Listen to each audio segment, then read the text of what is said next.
woman. I'm so excited to be with you all this week. Cheers. Everybody have their cocktails ready. We're not watching football. Yay! We're real women. We don't need to see football. No. I don't know. I'm a Broncos fan, but I don't watch I'm a Dolphins fan. Oh, Patriots. No, I'm not really into football. Football's so slow for me. Football and baseball. I like to go to the games, but not actually watch them on TV. But English rugby. yes, that's fast, and hockey's fast, and I love basketball. But yes, so I'm just going to go around and introduce you by alphabetical order, and because Barbara, I have known you now for 5 years. It was 5 years this October. We celebrated our anniversary and grand opening, and you came to the store. That was the first time I met you, and you are beautiful, savvy, smart, fierce, intelligent, and so supportive. You're originally from across the pond. She's a fashionista who married a professor she met at the airport. I love that story. And the fact that she saw one of our customers with a bag, and she's like, I love your what is the name of the bag? My mind just went. It's a Holly Aitken. Holly Aitken bag. She's down at the beach now. Holly Aitken bag. I spotted it across Heathrow. She said, some English woman said, I love your Holly Aitken bag. And I'm like, I bet that was Barbara. And it was Barbara. So you met your professor husband, and you've been married for how many years? 16? 32. Nice. Congratulations. You just celebrated a birthday last week. And together, you and the professor have raised Zachariah, who I've met and been to conventions with. And he's a wonderful poet, musician, and a fellow bookseller. So thank you, Barbara, for being here. And I met Camille because she came into the store one day. I had no idea who you were, but you were friends with Barbara. Mm-hmm. And we started a spontaneous sing-along. And then I was like, oh my God, she must think I'm crazy. But then I'm reading your bio, and that's what you do. So we break out into the song. You know, when my sister especially breaks out, she lives in Wake Forest. She breaks out into Broadway tunes quite a lot. I kind of learned it from her. When my husband first met her, coming from a non-musical family, he had no idea what to do with that. But he has since had quite a few musical children, so he's had to learn to live with it. I wake up every day with a song in my head. Today was Bumblebee Tuna, the commercial from. Do you? No, you just no. Okay, we'll get to that later. It's been the Farmer's Insurance song for me lately. The kids know I hate that jingle, and then they sing it, and it stays in my head. You know, it's so weird that you guys say that. For some reason, this entire summer, every morning when I wake up, my favorite things from Sound of Music goes through my head, and I have no idea why. You're probably preparing yourself to always be in the mountains. Yeah, you're in the mountains of North Carolina, which that's it. So Camille, you used to be a big-time real estate agent in San Antonio, Texas. Yes. And you moved you're in Virginia now, and you have family ties in Wake Forest, North Carolina, which I love. And you became a full-time writer and a full-time mom, and you homeschool your 4 children, which is amazing because I couldn't get mine to tie their shoes. But you're well-traveled, and a couple of people that you've met are Pope John Paul II and Paul McCartney. No big deal. No big deal. And Mother Teresa. Mother Teresa. Yeah. Oh, I'm so jealous. You're the author of 4 books, and the most recent one is The Beautiful Strangers. I even have a 5th out now. So you do? Yep, number 5. Oh, I have that one too. Why did I forget that? I'm sorry. No problem. Rochelle Weinstein. I only ever wanted to write 1 book, so the fact that I'm on 5 surprises me too.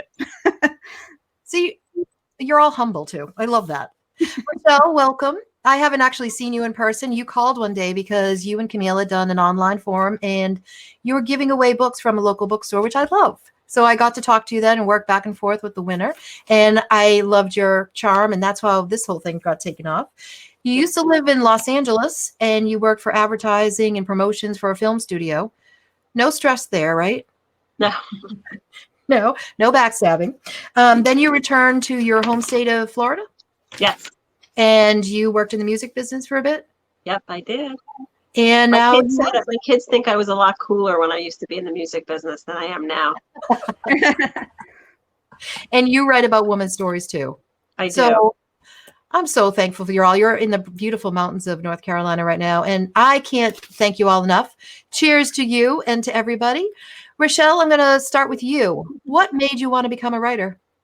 Was that something you dreamed of as a little girl? And no, I never thought I was good enough to be a published author, but I was a voracious reader. I was just always with my nose in a book, and I was a journal writer. So I surreptitiously was writing so that nobody could read what I had to say, except for my brother, who would steal my diary on occasion and write notes in the margins. I never really imagined I would become an author until when I was working in the music business, and my company was actually bought by MTV, and they moved most of their staff up to New York. And I just had twins, and I was home with them, and I was sort of mourning the loss of my identity and losing my job. And I literally sat down and wrote my first book at the age of 29, 30. And that, like Camille, it was going to be one book. You know, I had something to say, I had something to impart, and then it turned into this. My 5th book just came out.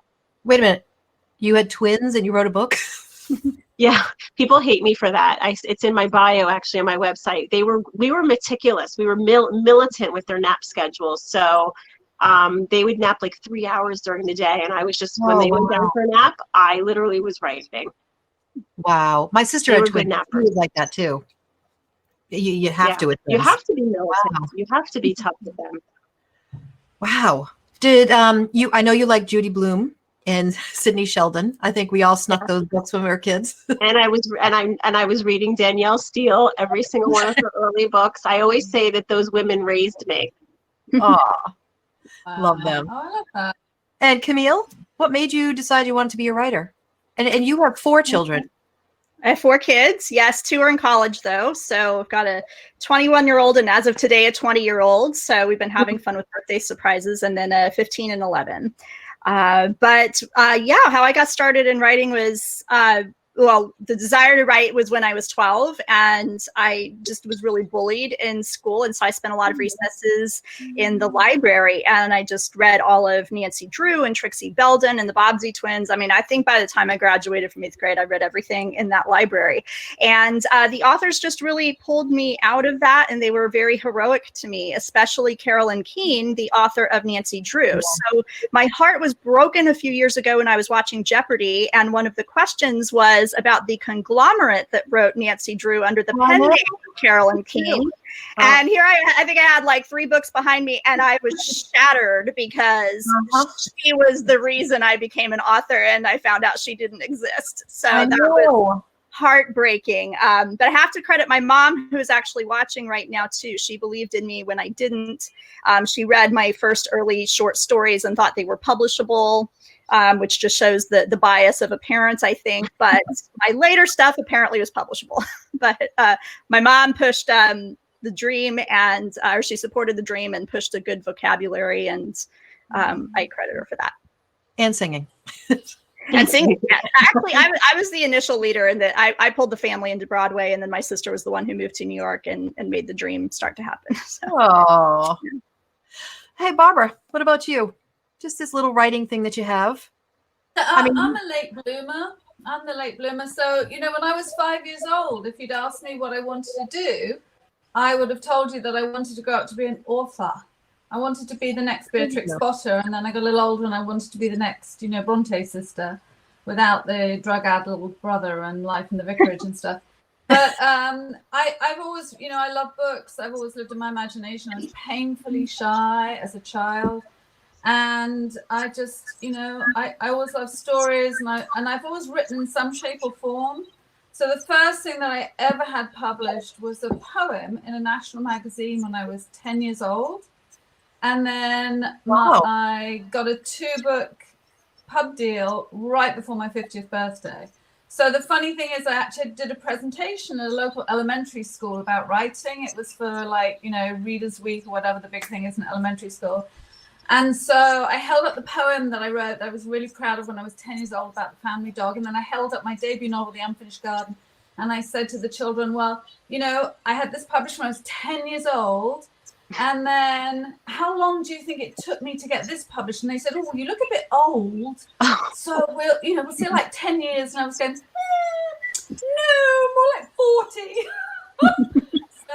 but yeah, I mean, I just, and I did it the hard way. I just never, I just never assumed, I never sort of believed that that creative writing could be a career. But I was always writing. So like Rochelle, I was always journaling. I love poetry. I was writing poetry.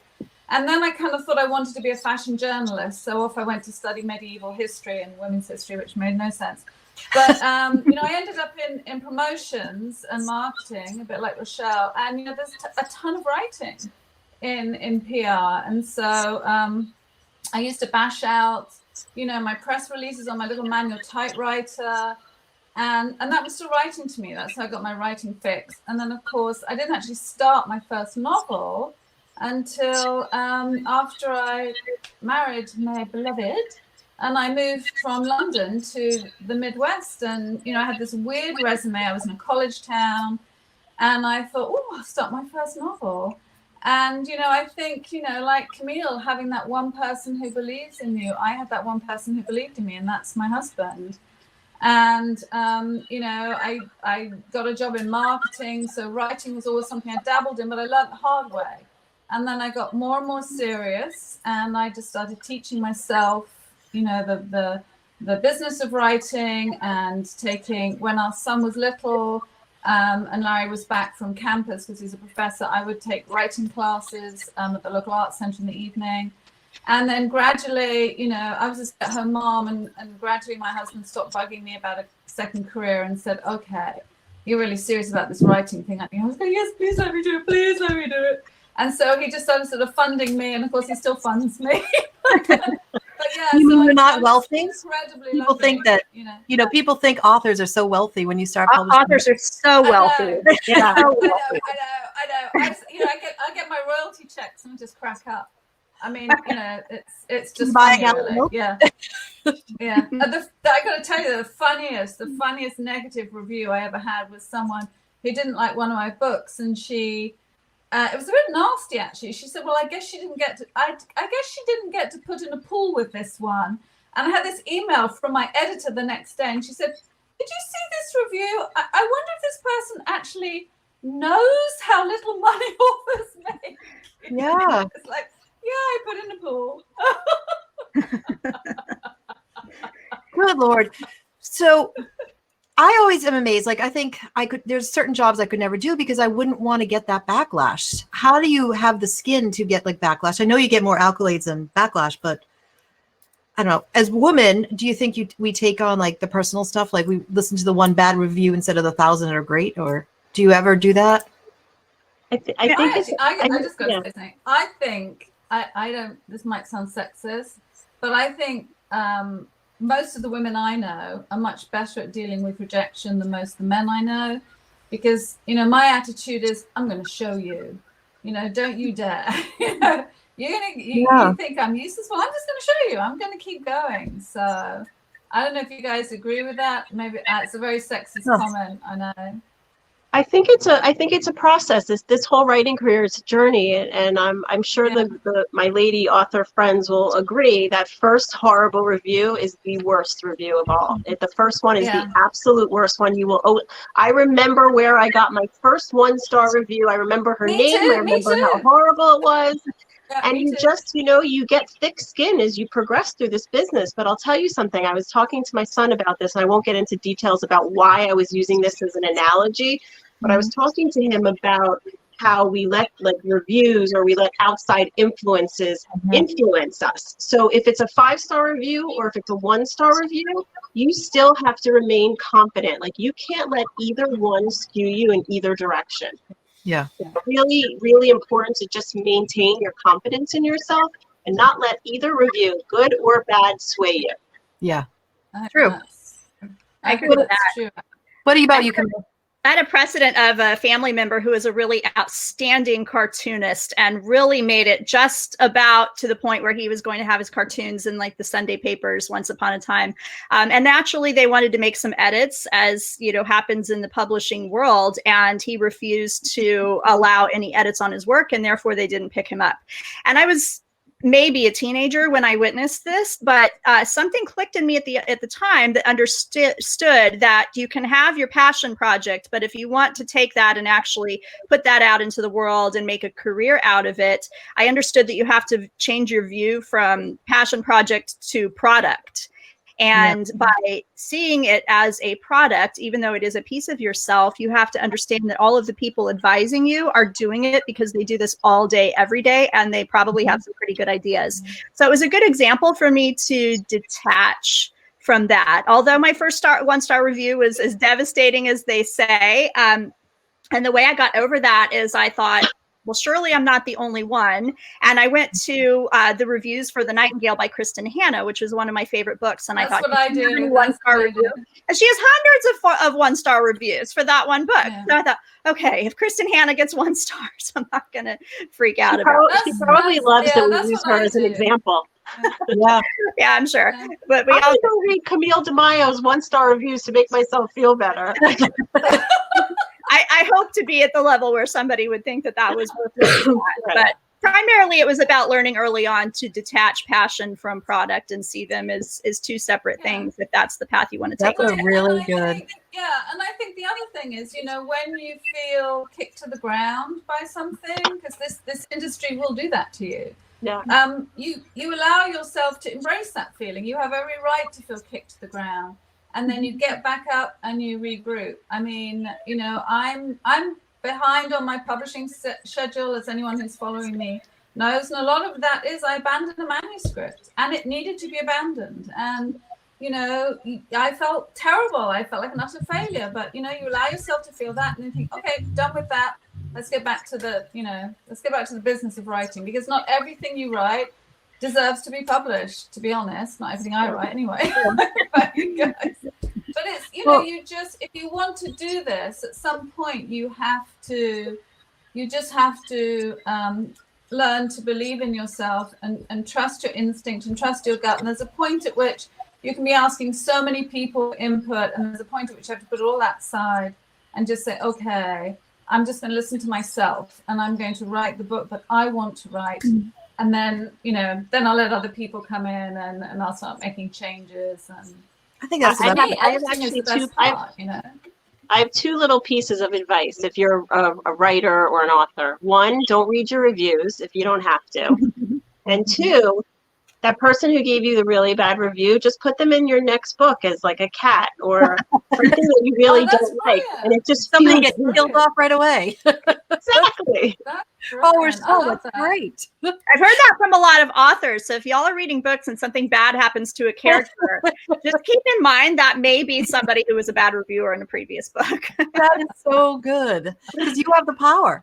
So what is your writing process? And we'll start with Camille and Rochelle and then Barbara. And just, do you wake up early in the morning or do you have like Post-it notes all over the place? Or I had one author that just amazes me that he wrote it overnight and didn't remember writing it, which I found fascinating. Wow. He wasn't doing drugs either. When I wrote my first book, my youngest was in diapers and, all 4 kids were at home. And I, something had to give. I was working, had 4 kids, homeschooling them. Something had to give, and it was sleep. And so I drank Dr. Pepper like crazy, and I would stay up till 3 and 4 writing in the morning. And that's when I had, and I sacrificed sleep. Not the healthiest thing, but it's an honest answer. Now that I'm in my 40s, I cannot do that like I did in my 30s. Yeah. But now I have 2 out of the house and in college. Now that coffees are open again, I get out of the house. I don't have an office here, so I get out of the house, coffee shops and so forth, and I try to make use of those couple of hours. Honestly, I probably write, if I'm lucky, 3 hours a week. So, but I try to really maximize that time. And you get to it anyways. It doesn't matter 3 or 10, you're doing it, putting one step in front of the other. Yeah. Rochelle? I think when you become an author, you just, like my characters, I'll wake up in the morning and I'll be like, I have to go get to the computer because, Peter's telling me I need to do this right now. I love it. Like Camille, my kids were babies when I first started writing. So I worked around their schedule. So, and then when they were in school, they would come home from school and I was full-time mom. So there was a lot of balancing, but now I'm an empty nester and I'll wake up in the morning and my character will be telling me to get to it. And I'll sometimes work. I always say, by the way, that I work a lot harder than my husband, and he's sitting right here. So Very true. he's saying it's true. I'll start working like 8, 9 o'clock in the morning, and sometimes he'll bring me lunch. And while I'm sitting there, and I can write anywhere. I don't need to be in a cafe. I don't have to be in an office. The only thing I have to have, milk duds. My husband too. I have to have something chewy. It has to be milk duds, Twizzlers, gummy bears, something along those lines. But I just write all day long, all day long. Oh, That's and too then much sugar has fueled us then. It was Dr. Pepper for me and it's candy for Rochelle. Yeah. I don't drink coffee. That's another thing. I don't know. I'm like one of those weird anomalies that I've never had coffee in my life. So I guess that's the sugar that I need. huh. What about you, Barbara? You've never had coffee either. Oh, yeah, no. Or gin. I'm a Brit who's a coffee drinker. I'm not really a tea drinker. Although I do like my mother's cannabis tea that I bought back after she died. So I've been drinking her cannabis tea. Just every now and again. With peppermints, very good with peppermints. So I'm an early morning writer. I mean, I learned to write in the cracks of life, like these guys. And when I was working on my first terrible manuscript, it was my dirty little secret while my son Zachariah was in preschool. And then I would write during nap time. And, I'd go to pick him up from preschool and all the mums and the dads, stay-at-home dads would be like, what did you do? And because we only had a few hours, most of them had gone to the gym or they'd done housework. I was going, just stuff.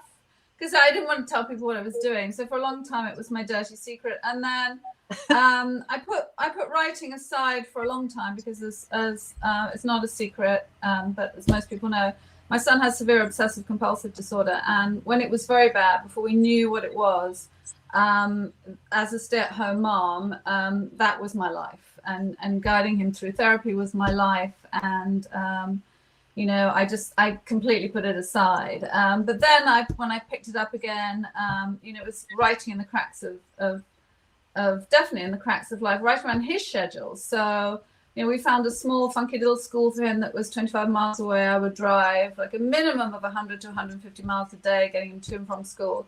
And I would write during his guitar lessons. I loved to write in his psychologist waiting room. That was the best place in the world because there was no internet. And nobody ever bothered me. And I'm very lucky because I can write with ear to music. And so, I also then picked up an aging mom. And I would travel. She couldn't travel. So I would travel back to England twice a year. I learned to write on the aeroplane when everyone else is asleep. Just put my earbuds in, give me a glass of wine. So I got very good at that. And then I also went off to college and it was like, wow, I have all this free time. And it would be like, 11 o'clock in the morning, I'd been there at my desk for 4 hours and I'd been shopping, reading the news, chatting to people on Facebook. But I'm basically an early morning writer because my guys are both night owls. And I kind of learned fairly early on that I work best when the house is dark and quiet and no one else is around. And my prime writing time is from 6:30 in the morning till 8:30 in the morning. I mean, it's just that's it. And like Rochelle, I wake up and I actually prefer writing in the winter because you wake up and it's dark and my alarm goes off. And then I just for a few minutes think about what scene I'm going to write and where, so I have a plan in my head before I get to my desk. First thing I do is, turn on my computer, turn off the internet, get straight into my manuscript. And then and I can, I stop about 8:30, whatever, and get lunch get breakfast, sorry. And then go back and doodle around. But, I have kind of a slump. I'm not very productive around midday. So that tends to be when I exercise, or at the weekends, go off and garden. But my prime writing time is definitely in the morning. And when I'm working on a manuscript, when I'm working on a draft, an active draft, I write every day, even if it's only for an hour, even if it's only for half an hour, just to keep it ticking over, because otherwise, I can lose the thread. And I'm just, I'm a very organic, messy writer. So I sort of have storyboards and things all around me that make sense to no one except me because I'm not a plotter. So it's like I'm very visual, and it used to be, oh, there were sticky notes all over the wall, and then I thought, no, I need something a bit more organized. So like behind me, that thing on the floor is actually my hero's latest art, and that's a drawing of his gin distillery, and behind that is a plan of his family farm. So everything has to be visual for me, and then I have to have pretty timelines. And my son, who's my beta reader, because he knows I work better with visuals, he makes me pretty little pictures too. When he goes, no, Mom, you've got too many threads going on. So that leads me to my next question. What do you find for inspiration, Barbara? Does your garden help you, like, or do you go through like real news or anything to give you, I'm going to write about this? Anything around me. And I just, so I'm a very organic person, and for me it's just I have instinct. I just have a lot of instinct, and I, whenever I haven't listened to that instinct, it's been a problem. So I've learned to judge my instinct as a person and also as a writer, and I just get the feeling. My problem is like in middle school I couldn't do multiple choice exams. I don't have the brain for it. Because to me, there's never one answer. It could be that, it could be that. Every question has multiple answers to me. I see multiple shades of gray. I can never. So when my character comes to a crossroads, I'm going, well, he could do this, he could do that, he could do that. But at some point, you have to make a decision. So I like to explore all the avenues, and then, and then cut it down and really kind of weed whack the whole thing. So I do think well when I'm gardening. I do, because that's when my mind kind of goes off. And in the shower. And God bless those wet notes. You relate to that too? Shower. Wow. Is the shower a great place? It's fab. It's fab. Always in the shower, I'll get an idea, and I'm like, I'm not dressed, I'm wet, I can't get to my phone, I don't have a pen. Always in the shower.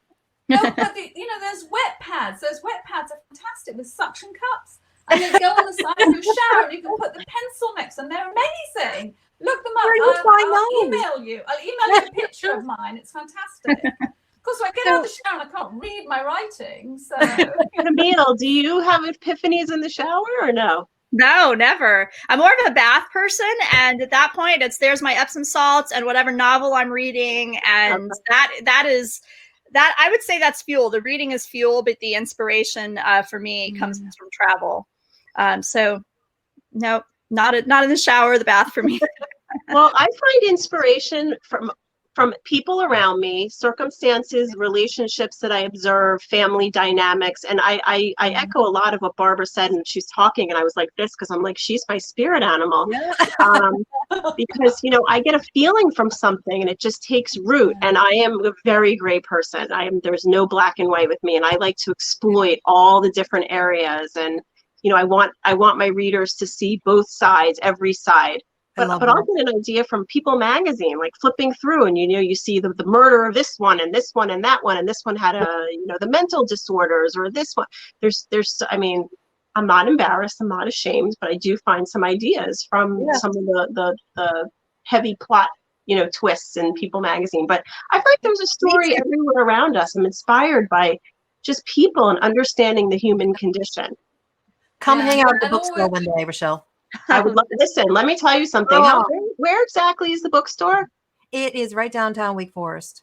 So we're like 25 minutes from the airport. So I have to tell you, if we're going to try to get there this summer. If we can. Maybe next summer. Okay. Camille, where have you done it? It's a fabulous bookstore. It's worth the trip, Rochelle. It is. I can't wait. We also sell beer and wine. We also sell beer and wine. Pre-COVID. Oh, yeah. I would drive for an hour and a half to get to an event at this bookstore, because it's right the other side for me. It's worth it. Yes. So I get my inspiration from traveling, and I just have a great love for travel. So the thing that's most easy for me to write is setting and description. I can sit somewhere and just write that for days and days. Plot and characters are super hard for me. I think it's because I don't see in gray areas at all. And so pulling out characterization is really hard for me, but I have a really super editor who is the best education ever. And the first time she edited one of my books, she was going, but what is she feeling? But what is she feeling? And so now it becomes a little bit more natural, because now as I write, I go, oh, wait, but what is she feeling? Right. So I have to work to get that. But you put me in a jungle or at a beach or whatever, and I will write you description all day long. And yet that would be a super boring book if that's all I wrote. And so I use that setting if there's a setting that really inspires me, I will go look up the history, and then usually the history will help me create a character, and I go from there. So I write historical fiction, and that's where that comes from, is I like to find really cool stories about wherever I'm traveling and then bring them into fiction. It's awesome. You all write different books, but I love the strong female characters. And yeah, we have a buy the book button on the bottom here, the green button. So you can click that and buy the book right from us. And we have book plates and signed books too. So we're going to ask some questions. If you put it on the tab on the right-hand side, my right-hand side, we can ask questions in about 5 minutes. Couple more things. I wanted to know, Camille, I lost my train of thought. I just want to say, because I'm reading on the side here, everybody's blown away that Carolyn Keene wasn't one person. I know. I really didn't know that. I thought I was the last to know, because when I posted about it, everybody was laughing. Ha, you didn't know that. Apparently I didn't. So I'm sorry for all the hearts I just broke, but I'm bringing you into my misery. I didn't know. Yes. I know. I never got my train of thought back, but what do you? I feel so much better now. Now, welcome to my world.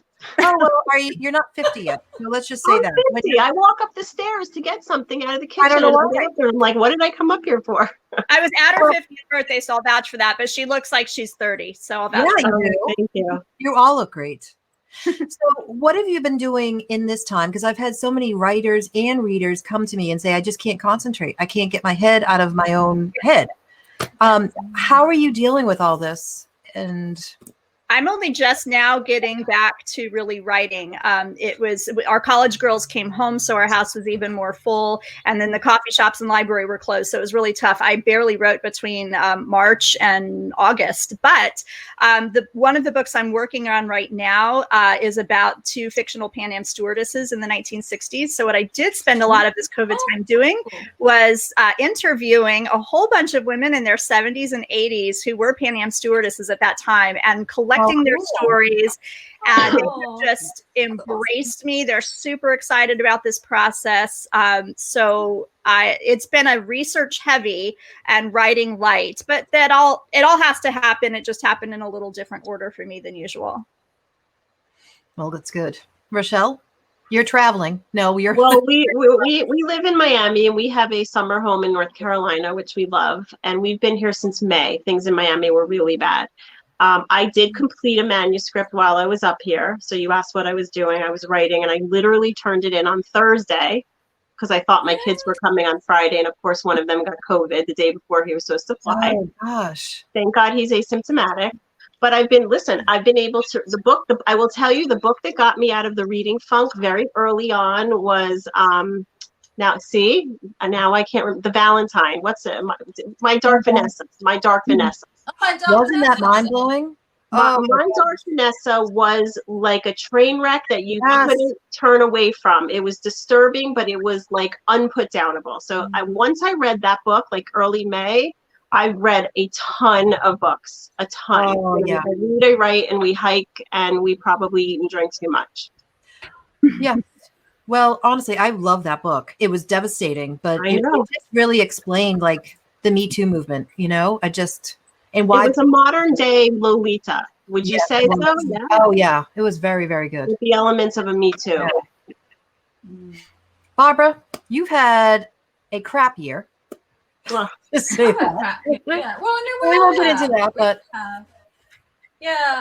so for those of you who don't know, my mother died on December the 27th, and so I spent most of January either blowing leaves because I couldn't do anything else, or actually back in England with my sister, and we were organizing the funeral and cleaning out our childhood home. And so For me, it's kind of been a roller coaster.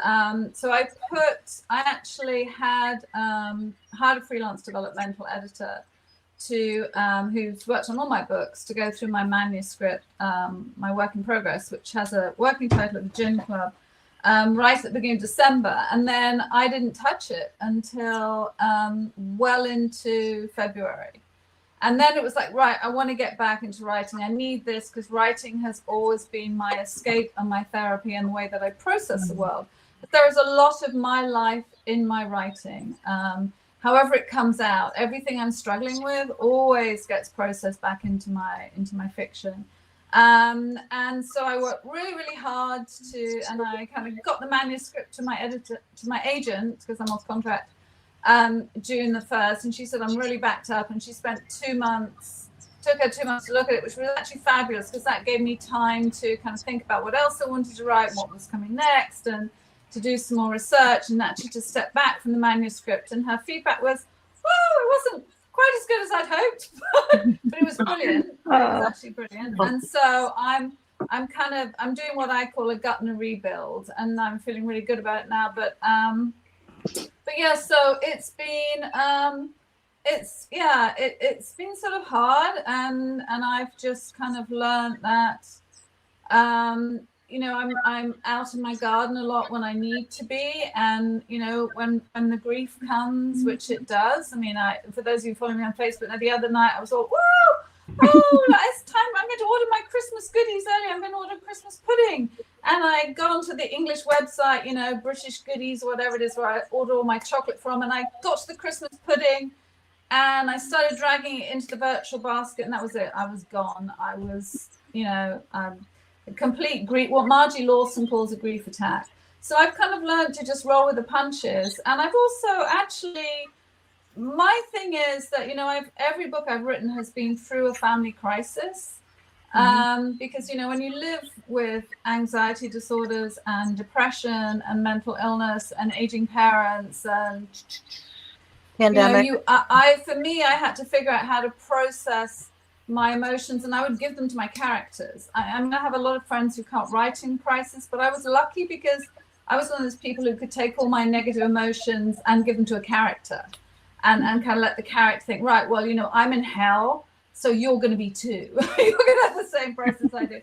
And so actually it's actually been kind of a therapeutic way of dealing with COVID, my mother's death, the loss of my child at home, you know, my overwhelming grief, and this funky manuscript that I'm kind of very committed to getting done. Can't wait. I have been able to write through all of it, but not at the level that I'm used to. My focus, as we've been saying, has been terrible. But when it goes, I just let it go. And one of the things that saved me is I've always loved audiobooks. Buy your audiobooks from Libro. I guess you guys all know that. Not Audible. Libro supports. You can link to page 158 or your favorite indie book. You get to keep them forever. They don't go away. And I have been doing a ton more audiobooks, and I have discovered the John Sanford Virgil Flowers series, and that thing, man, it is floating my boat, because Virgil Flowers is just my guy. He is just the sexiest hero, and he talks to God before he goes to sleep, and he hardly ever carries his gun, and I just, you know, so I'm in love with Virgil Flowers. So I mean, I could go out. Yesterday, I decided I was going to go out and turn my compost, and I was like, oh great, I can listen to a few hours of Virgil Flowers while I'm doing that. So I wish I could do that. I am such a visual person. I cannot put my head. I haven't even listened to my own audiobooks, but gosh, I could get through a lot more books if I could do that. But I don't process it, so that's. Yeah. It depends on you know, I can't. the voice. Don't you Yeah, think? it all depends on the voice. Yeah. I had one audiobook that a narrator was so awful I couldn't. I had to give up on the book. I couldn't do it. Terrible. But yeah, I mean, it's great. I said I can't listen to audiobooks at night because I fall asleep, and then I wake up an hour later and I think, oh my gosh, where was I? I have to figure out. Not a good idea. 3 hours. All right, everybody, we're going to ask a couple questions here. Jean Fredrickson, I have a question for all the writers. I'm about to dive into the second draft of my manuscript. What is your best process for revision? I know Barbara loves revisions. What do you two ladies think? Camille, do you love revisions? I actually do. I find the editing a whole lot more fun than the writing, and it can be harsh, especially when it's edits coming from your editor before it's, instead of the self-editing. But I think that's where the gold really happens. But my process before I even give it to my editor is I'll do a few read-throughs with different things in mind. So I'll do a read-through where I feel like, did I bring the senses in enough? Did I see, hear, smell, taste, feel? I'll do one where I really look at the feelings and the characterization. Another read-through where I'm thinking about plot. So rather than trying to read all the components at once, I do a few read-throughs with a theme in mind that I want to be able to improve upon. Well, what about you, Rochelle? Everything that Camille said, but one piece of advice I can give to a writer is fresh eyes. You have to approach your manuscript with fresh eyes. You have to give yourself, and sometimes you're on a time crunch and you're on a deadline, but you have to give yourself a few days, a week away from your manuscript to see it with fresh eyes, because you will see things that you did not see. You can't see the forest through the trees when you're that close. And Camille and I were just on the phone before this call, and we were talking about our manuscripts. And I was like, oh, I hate my manuscript. I just turned it in. Familiarity breeds contempt. You have to have some space from your manuscript to be able to see it in a bright new light. So that's one piece of advice I would really, in addition to Camille's. Yeah, I totally third what Camille said. I mean, I edit aloud as well. And I do one edit that is just voice. And so I read every character aloud, if they have point of view chapter, whether they have point of view chapters or not. So I'll do all the heroes chapters and then everyone else point of view. But secondary characters who don't have point of view, I will read aloud every chapter where they appear, so that I can hear their voice and get their cadence. Because for me, character is everything, and character voice is everything, and I need characters to be distinct. And if they're not, then I have a problem, because that's supposedly my strength. So I have to really focus on that. But I've, like these ladies, I love being edited. I don't know why people have a problem with that. To me, it's, Stephen King talked about, he talked about writing being like archaeology. You have to keep going down and kind of like brush away and keep digging.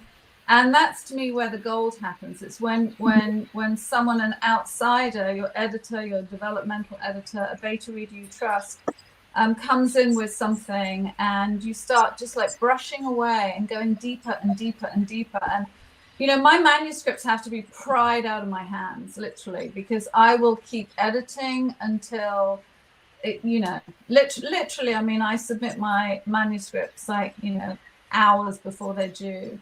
That's why I don't go back and read my books, because I'm afraid that I would find too many things I'd want to edit after they're already published. Yeah. That's right. I have never once read one of my published books or listened to the audio, because I know I'll want to make changes. It's done. Once it's in the world, it's done. I actually did that. 2 summers ago, because I was trying to do something when I bought back a lot of my former heroes. So I read all the books, which I hadn't ever done before. And it was actually kind of liberating, because I thought, you know what? I'm proud of myself. I did this. I've got these books. This is amazing. And I still like these guys. And yes, I still want to rewrite everything, but I did this. For Jean, I want to say one thing, Jean, and I'm going to grab this book, because wait, don't go away. It's really good. Wait, there's more. So, Tiffany Yates Martin. I'm sure you ladies know Tiffany. Oh yes, I'll take a picture. So, I have this has only been out for a short while. In fact, I think I got it from you guys. This came from page 158 during COVID, I think. But she has something, Jean, that I love. She talks about triage editing, which has really helped me fix the problems that I have at the moment with the Gin Club, working on the agent name. Because what you do is you go and fix the bleeders. You fix the big problems first, so you don't go all the way through. You don't edit chronologically, which is what I've always done, because then you're really polishing the beginning, and then often the middle sags, and but this way you're really working on the main problems, and you do them one at a time, and it's actually a very different way of editing for me, but I've really enjoyed it, and it's really helped me work on, I'm embarrassed to say, what is actually the 8th draft of this novel. Barbara, did you actually work with Tiffany or no? No, I haven't. You did, right? Yes, Tiffany's my editor. And that's the lizard brain thinking. The lizard brain thinking, yes, I love it. She really makes you dig. She really, I think that I absolutely think her editing book is the best one on the market at the moment. It's wonderful. It It's really doing really well. People are responding very, very well to it. Yeah. And one more question. If you could have drinks with one writer, dead or alive, who would it be and where would I find you? You find me in England with Agatha Christie. Agatha Christie is my favorite author of all time. And especially all the Poirots. I have read all the Poirots, and I have never, ever once guessed who done it. Ever. If you've read her, what she pulls out is amazing. And yet she doesn't just pull the rug out from under you. You find where she did have clues all along, but they were so well embedded and brilliantly written that you had no idea it was a clue that you were reading. And when Poirot stitches it together at the end, you just have to marvel at the brilliance of her brain. And as much as I love reading mystery, she is the reason why I don't write mystery, because she is just so amazing that I knew I would fall way short. And so I didn't even try to write mystery, but I would love to sit and have a cup of tea in England with Agatha Christie and pick her brain a little bit. If you like her, you would love Anthony Horowitz. He has a bunch of books out there, and it's very Agatha Christie. And he's a charming English gentleman. I had dinner with him, but he just talks to you, and he's wonderful. So Anthony Horowitz, he has a new book coming out. He did a really good event at Quail Ridge Books a long time ago. He's so charming. Yes. And yeah, he was amazing. What about you, Rochelle? Who would you have a drink with, and where would you be? Judy Blume in Key West. I love her. Key West. I just feel like so much of my childhood was wrapped around those books, and just being a mother, being a writer, being a woman, I just feel like there'd be so much relatability. Are You There, God? It's Me, Margaret, just turned 50.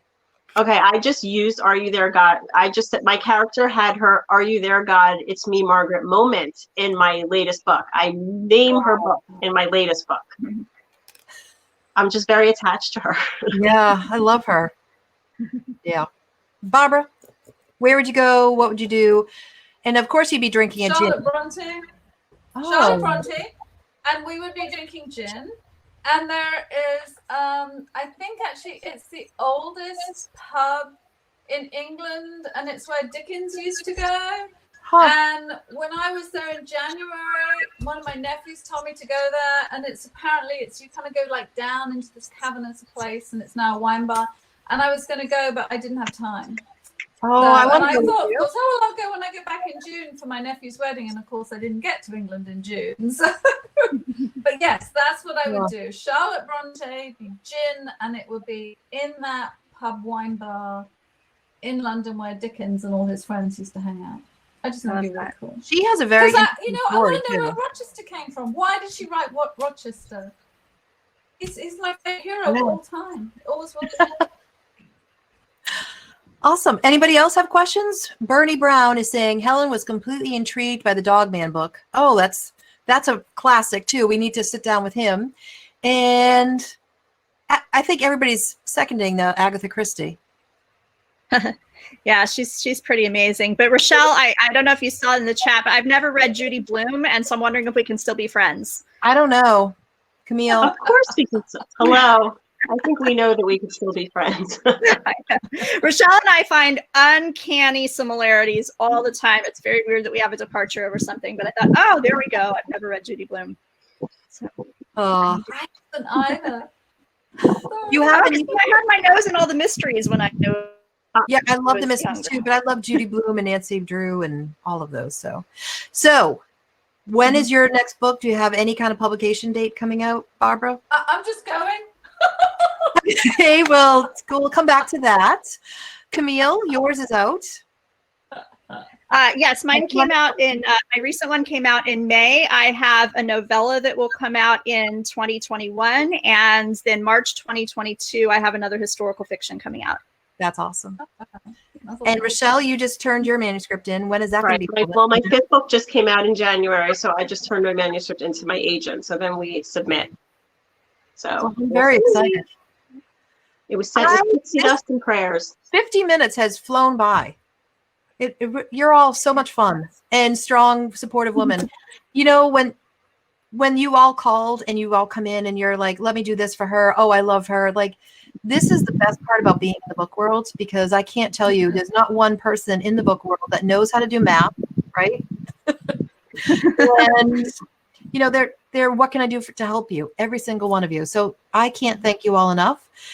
We have your books. We can send them to everybody. And I hope to see you again in person really soon. Thank you all. Thank you for having for us. having us. Yes, this was so much fun. Mwah. Does anybody have like one more thing you want to add to anybody? Oh, Buy books. Keep reading and keep writing. Yeah. And be safe and healthy. Yes. And support your indie bookstores. yeah, support your indie bookstores. Definitely. I have a list going, so I'll be calling you soon. Oh, good. We have the Judy Blume in one of those wordsmiths. So like it's like leather, and they're like $15. So I'll send you one.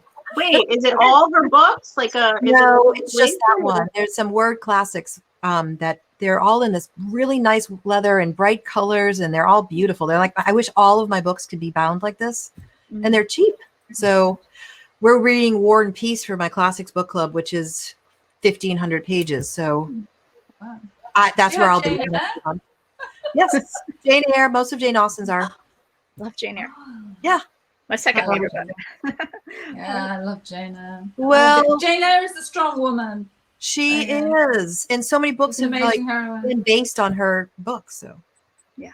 yes, you all are so wonderful and beautiful and intelligent, and you have a great week, everybody. Cheers. Thank you. Yeah. So long, farewell, Auf Wiedersehen. Happy reading, everyone. So long. Farewell.